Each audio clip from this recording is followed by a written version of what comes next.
बेटियां बोझ नहीं होती। मुझे बेटी नहीं चाहिए। अगर इस बार भी बेटी हुई तो तुम इस घर में नहीं रहोगी। रात का वक्त था। आसमान पर हल्की हल्की बदलियां छाई हुई थीं। घर के अंदर एक अजीब सी खामोशी थी। आयशा कमरे के कोने में बैठी अपने आंसू छुपा रही थी, जबकि उसके शौहर फहद के अल्फाज अब भी उसके कानों में गूंज रहे थे। मुझे बेटा चाहिए आयशा, बस बेटा। आयशा ने अपने पेट पर हाथ रखा, जैसे अपने आने वाले बच्चे से बात कर रही हो। या अल्लाह, जो भी दे सलामत दे। आयशा की पहले ही 2 प्यारी बेटियां थीं, मरियम और फातिमा। दोनों उसकी जान थीं, मगर फहद और उसकी माँ के लिए वो सिर्फ बेटियां थीं और कुछ नहीं। इम्तिहान की घड़ी। अगले दिन आयशा को अस्पताल ले जाया गया। दिल ज़ोर ज़ोर से धड़क रहा था।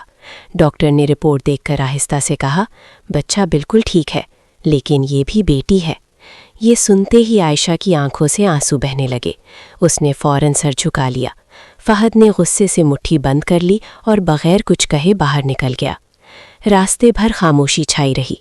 घर पहुंचते ही फहद ने दरवाज़ा ज़ोर से बंद किया और चीख कर बोला, अब और नहीं, तुम मुझे वारिस नहीं दे सकती। आयशा ने रोते हुए कहा, ये मेरे हाथ में नहीं फहद, ये अल्लाह की मर्ज़ी है। मगर फहद के दिल में कोई नरमी नहीं थी। इसी वक्त उसकी माँ ने भी कहा, ऐसी बहू का क्या फ़ायदा जो बेटा ना दे सके। ये सुनकर आयशा का दिल टूट गया और फिर वो लम्हा आया जिसने उसकी ज़िंदगी बदल दी। फहद ने गुस्से में कहा, मैं तुम्हें तलाक देता हूँ, अभी के अभी, ये घर छोड़ दो। आयशा साकित रह गई। उसके हाथ कांपने लगे। मैं कहाँ जाऊँगी इस हालत में? मगर फहद ने कोई जवाब न दिया। आयशा ने अपनी दोनों बेटियों का हाथ पकड़ा, एक आखिरी बार घर को देखा और खामोशी से बाहर निकल गई। बाहर बारिश शुरू हो चुकी थी। वो भीगती हुई सड़क पर चलती रही। हर कदम के साथ उसका दिल टूटता जा रहा था। आखिरकार वो अपनी माँ के घर पहुंची। दरवाज़ा खुला और उसकी बूढ़ी माँ ने उसे देखा तो फौरन गले लगा लिया। क्या हुआ बेटी? आयशा फूट फूट कर रो पड़ी। अम्मी, उन्होंने मुझे छोड़ दिया सिर्फ इसलिए कि मैं बेटा नहीं दे सकी। माँ की आंखों में भी आंसू आ गए, मगर उसने आयशा को मजबूती से थाम लिया। सब्र करो बेटी, अल्लाह देख रहा है, वो तुम्हें कभी अकेला नहीं छोड़ेगा। वक्त आहिस्ता आहिस्ता गुजर गया। आयशा ने अपनी आंखों के आंसू साफ किए और एक नया हौसला अपने दिल में पैदा किया। उसने घर बैठे सिलाई का काम शुरू कर दिया। दिन रात मेहनत की, सिर्फ इसलिए कि उसकी बेटियों को कभी किसी चीज़ की कमी ना हो। मरियम और फातिमा भी अपनी माँ की हालत को समझने लगी थीं। वो खामोशी से पढ़ाई करतीं और हर बात में अपनी माँ का साथ देतीं।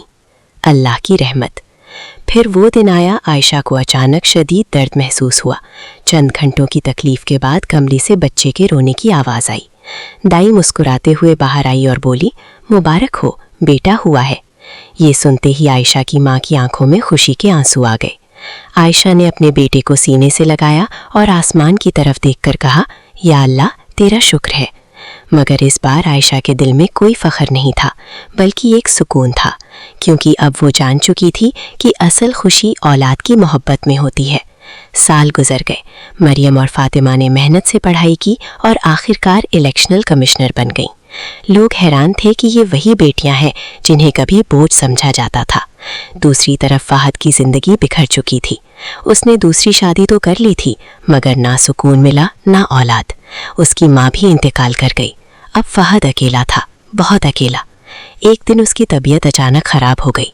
उसे अस्पताल पहुंचाया गया तो मरियम वहां मौजूद थी। एक दिन वो हिम्मत करके आयशा के घर पहुंच गया। सामने आयशा खड़ी थी। फहद की आंखों से आंसू बहने लगे। मुझे माफ़ कर दो आयशा, मैं बहुत बड़ा गुनाहगार हूँ। आयशा की आंखों में भी आंसू आ गई।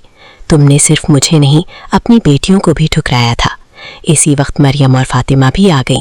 उन्होंने अपने बाप को पहचान लिया। मरियम ने आहिस्ता से कहा, अम्मी माफ़ कर दें, अल्लाह भी माफ़ करने वालों को पसंद करता है। आयशा ने गहरी सांस ली और कहा, मैं तुम्हें माफ़ करती हूँ। फहद टूट कर रो पड़ा। उस दिन के बाद वो सब एक साथ रहने लगे और वक्त ने एक बार फिर साबित कर दिया, बेटियां बोझ नहीं होती, बल्कि अल्लाह की सबसे बड़ी रहमत होती हैं। हमारे चैनल को लाइक, सब्सक्राइब और शेयर करना ना भूलें।